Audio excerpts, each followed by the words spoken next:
এবছর আমাদের বাড়িতে বাপ্পা এলো একদম অদ্ভুত। আজ হলো গণেশ চতুর্থী অর্থাৎ বুধবার, আর কাল ছিল মঙ্গলবার। কাল আমি যখন হনুমানজির পুজো দিতে যাই তখন আমাদের বাজারে কিন্তু ঠিক এই মূর্তিটাই আমি দেখে এসেছিলাম, আর আমার ভীষণ ইচ্ছা করছিল এই মূর্তিটাকে বাড়ি নিয়ে আসতে। যত মানুষ চিনতে পারছি আর ভগবানকেও চিনতে পারছি ততই যেন ইচ্ছা করে সমস্ত পুজো করতে, কিন্তু ঠাকুর না চাইলে তো আমি কিছুই করতে পারবো না। যাই হোক, কাল বাজারে ওই মূর্তিটা দেখার পর তো কোনো উপায় ছিল না আমার কাছে, কারণ আমাদের বাড়িতে অলরেডি কিন্তু দুটো বাপ্পার মূর্তি আছে, আর পুজো হলে কিন্তু সেগুলোতেই বাড়িতে এসে বাবাকে জানাই যে আমি গণেশ পুজো করতে চাই।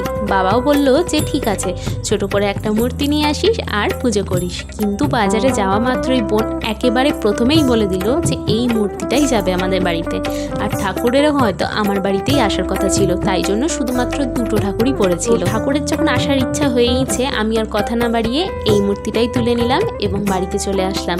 বাড়িতে এসে পুজো করে নিলাম ঠিক নিজের মতন করে। আমি তো অত নিয়ম কানুন কিছুই জানি না, তবে যতটুকু জানি ততটুকু দিয়ে ভক্তি ভরে ঠাকুরকে পুজো দেওয়ার চেষ্টা করি। আর ঠাকুরের জন্য তার পছন্দের এনেছিলাম লাড্ডু আর মোদক। জানো তো, খুব ইচ্ছে ছিল নিজে হাতে মোদক বানিয়ে ঠাকুরকে দেওয়ার, কিন্তু ওই যে হঠাৎ করে যেহেতু সবটা ঠিক হয়েছে তাই জন্য আর করে ওঠা হয়নি। পুজো দেওয়ার পর এতটাই শান্তি লাগছিল, এতটাই ভালো লাগছিল বলে বোঝানোর মতো না। আমি যখন আরতি করছিলাম বাইরে শুরু হয়েছিল ঝমঝম করে বৃষ্টি, আর বলা হয় কোনো পুজোর সময় বৃষ্টি হওয়াটাকে খুব শুভ বলে ধরা হয়। ঠাকুর জানান দেয় যে সে সন্তুষ্ট। ঠাকুরের পুজো করার পরে একটু হলেও যদি আন্দাজ পাওয়া যায় যে ঠাকুর খুশি হয়েছেন বা সন্তুষ্ট হয়েছেন, তাহলে কিন্তু ভীষণই ভালো লাগে মনটা। এই ছিল আজকে আমার গণেশ পুজোর আয়োজন। কিছুই আগে থেকে ঠিক ছিল না, সবকিছুই একদিনের মধ্যেই করা। সকালবেলা উঠে বাজারে গিয়ে সমস্তটা নিয়ে এসে সমস্ত পুজোটা কমপ্লিট করা।